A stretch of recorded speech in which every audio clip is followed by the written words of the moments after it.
दुनिया की तमाम छोटी और बड़ी खबरों के लिए हमारे चैनल को सब्सक्राइब करना न भूलें और बेल का बटन जरूर दबाएं।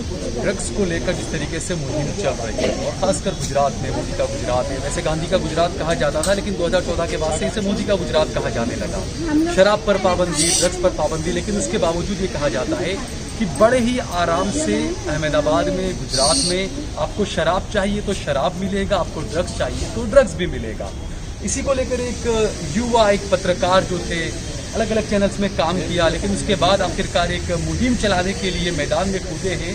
ड्रग्स के खिलाफ एक मुहिम चला रहे हैं। होना ये चाहिए कि जो जनता का वोट लेते हैं उनको किसी को आगे आना चाहिए, लेकिन एक युवा पत्रकार आगे आया है। सबसे पहले तो आपको मैं मुबारकबाद देना चाहूँगा कि आपने इतनी बड़ी एक जो माफिया लॉबी जिसे कहा जाता है उसके खिलाफ आप आवाज़ उठा रहे हैं। आपका एजेंडा क्या है, आप क्या चाहते हैं, और आपके दिमाग में आखिर ये बात कहाँ से आई कि आपको ये मुहिम चलानी चाहिए? असल भाई, मैं पिछले 10 वर्षों से रिपोर्टिंग कर रहा था। उसके दौरान मतलब क्राइम रिपोर्टिंग कर रहा था। ड्रग्स का जो माहौल था अहमदाबाद में, जैसे पंजाब में लास्ट 10 बरस पहले था, वैसे ही अहमदाबाद का देखा। तो मैंने काफ़ी सारे स्टिंग ऑपरेशन वगैरह काफ़ी सारे किए, लेकिन पुलिस का भी यही कहना है, लोगों का ये कहना है कि इस ड्रग्स को अहमदाबाद में मतलब बंद नहीं किया जा सकता। ऐसी कोई इम्पॉसिबल चीज़ नहीं है कि इसको बंद न किया जाए। मेरे जो सिंपल एजेंडा है कि जो अहमदाबाद है, युवा पीढ़ी है, उसके लड़के लड़कियां फिलहाल ड्रग्स के मतलब एडिक्ट हो रहे हैं। पंजाब की हालत देखिए तुम, नशे में बर्बाद हो चुका था। वही हाल फिलहाल अहमदाबाद का हो रहा है। तो ड्रग्स में लोगों को बाहर लाना है। जितने भी मतलब ड्रग माफिया है उसको हम पकड़ा के रहेंगे। और हमारी जो मुहिम है एंटी ड्रग मूवमेंट और नशे का नाश, वो यही मुहिम है कि हम लोगों के बीच में जाए, स्थानिक पुलिस की सपोर्ट लेकर जाए। लेकिन हमें कहीं ना कहीं प्रशासन का और लोगों का साथ चाहिए इसमें। हम अकेले नहीं लड़ पाएंगे। हम रास्ते पे उतरेंगे, आंदोलन करेंगे, पुलिस स्टेशन का घेराव करेंगे, लेकिन हमें लोगों का साथ चाहिएगा। सर भाई, हमें लोगों के बीच में जाना पड़ेगा। अच्छा यार, इसमें एक बात ये रहती है कि जब भी हम कोई अच्छा काम करने के लिए आगे आते हैं, जब कुछ अच्छी मुहिम चलाने के लिए आगे आते हैं, तो लोग उस पर सवाल उठाते हैं कि क्या आपका कुछ राजनीतिक संभावनाएं आप तलाश रहे हैं, आप नेता बनना चाहते हैं, या क्या उसमें वो भी रहता है लोगों का? नहीं, देखो, मैं पॉलिटिकल पार्टी से किसी से कोई लेना देना नहीं है। ये जो मूवमेंट चल रही तो ये काम विपक्ष का है और मतलब सत्ता का नहीं है। और पार्टियों का, दूसरी भी 3-4 पार्टियां हैं, ठीक है। यूपी में चुनाव है, वो वहाँ पे मतलब मेहनत कर रही है, तो यहाँ पे मेहनत नहीं कर सकती है। अहमदाबाद के जो लड़के लड़कियां स्कूल के बाहर, कॉलेज के बाहर ड्रग बिक रहा है, पुलिस प्रशासन को नहीं पता है, विपक्ष को नहीं पता है। हमारे पास मुस्लिम कॉरपोरेटर है, मुस्लिम MLA है, क्या कर रहे हैं? पहले सिर्फ पर ड्रग्स तो ड्रग्स होता है, इसमें हिंदू और मुस्लिम कहाँ से आ गया? मैं तो इस बात को ऐसे देखता हूँ कि जो गड्ढा खोदता है वो उसमें जरूर गिरता है। शुरुआत में ये देखा गया कि सबसे ज्यादा ड्रग्स, सबसे ज्यादा शराब जो मुस्लिम इलाके होते थे, जो दलितों के इलाके होते थे, सिर्फ वहीं पर घुसाया गया ताकि मुस्लिम और दलित युवा इसमें बर्बाद हो जाए, बिल्कुल अपने मुद्दों से भटक जाए। लेकिन जिस तरीके से अहमदाबाद में भी 2 अहमदाबाद बसते हैं, एक नदी के उस पार का अहमदाबाद, एक नदी के इस पार का अहमदाबाद, तो जो शराब का और जो तमाम ड्रग्स का और जो मामले थे, तो अब मुस्लिम और दलित इलाकों से निकलकर अब हाईपोश कॉलोनी में पहुंच चुके हैं। और वहाँ की लड़कियां भी जो है वो गलत काम कर रही है, जिस्म फरोशी के धंधे में मुब्तला हो चुकी है। देखिए, बात यही थी कि भोपाल ड्रग्स, ऑनलाइन ड्रग्स कांड था, उसमें काफ़ी सारे मतलब IAS IPS ऑफिसर के लड़के, क्योंकि MD ड्रग्स जो है वो कॉस्ट उसकी ज़्यादा है, 2000-3000 रुपये का आता है, सामान्य इंसान नहीं कर सकता है। सिटी में ड्रग जब आया था 500-1000 रुपये में था, लेकिन अभी जैसे आपने बताया कि जूना अहमदाबाद, नया अहमदाबाद, वेस्टर्न अहमदाबाद है, वहाँ पे भी चले गया। हमें धर्म से कोई लेना देना नहीं है।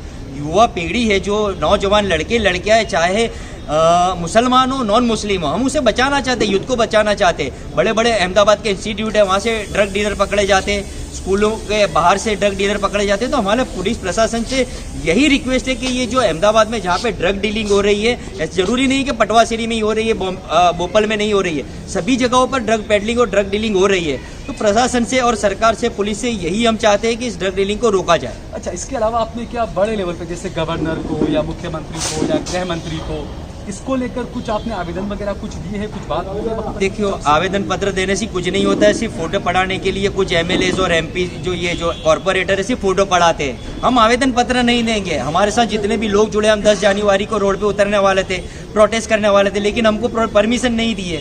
पुलिस ने हमें तंग किया है, 2-2 घंटे तक पुलिस स्टेशन बैठा रखते हैं। हम आतंकवादी है? हम आरोपी थोड़ी ना है। हम लड़ रहे हैं, युवाओं के लिए लड़ रहे हैं। जरूरी नहीं है कि हम कोई पॉलिटिकल पार्टी का साथ हो तो ही हमको तुम इजाज़त दे सकते हो। हम हमारे जो भी युवा लोग हैं, हमसे लोग जुड़े, हम 5 से 10 हज़ार के साथ अभी कोविड की गाइडलाइन चाहिए, लेकिन हम रास्ते पे उतरेंगे, पुलिस स्टेशन का घेराव करेंगे और जहां तक हमारी मांगनी स्वीकार नहीं करनी जाएगी, हमारे मांगे कि यहाँ पे ड्रग डीलिंग चल रही है, साइंडी सोसाइटी में चल रही है, खानपुर में चल रही है, भोपाल में चल रही है, शाहपुर में चल रही है, तो वहाँ के मतलब पुलिस क्या कर रही है?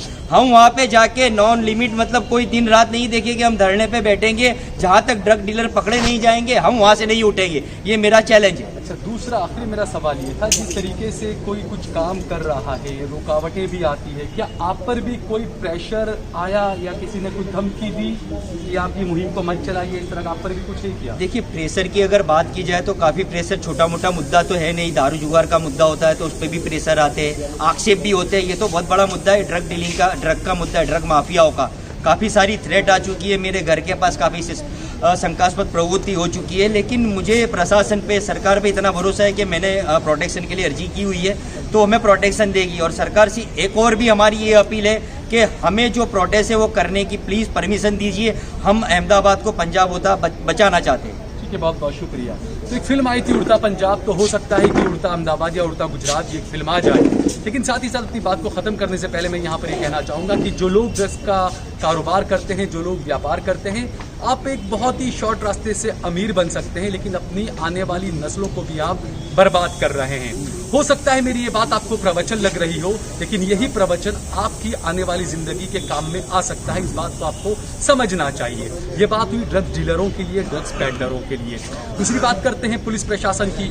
जहां पर भी कुछ होता है तो पुलिस की मर्जी के बिना कुछ भी नहीं होता है, ये हम सभी को पता है। तो यही बात पुलिस कर्मियों से भी मैं कहना चाहूँगा कि जो पुलिसकर्मी अपनी तनख्वाह, माना कि गुजरात की पुलिस की तनख्वाह सबसे कम है देश में, और इसीलिए शायद जो पुलिसकर्मी होते हैं वो उल्टी सीधी राह पर जाते हैं।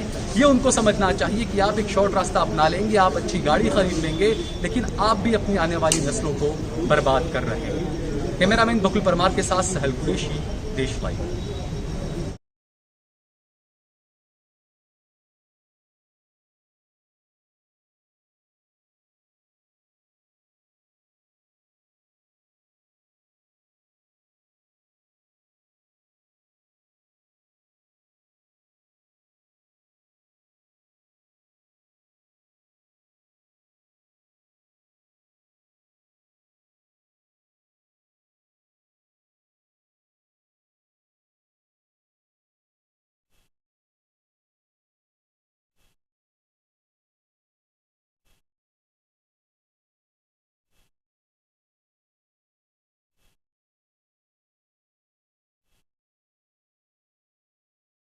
आप देख रहे हैं देश लाइव, देश की आवाज।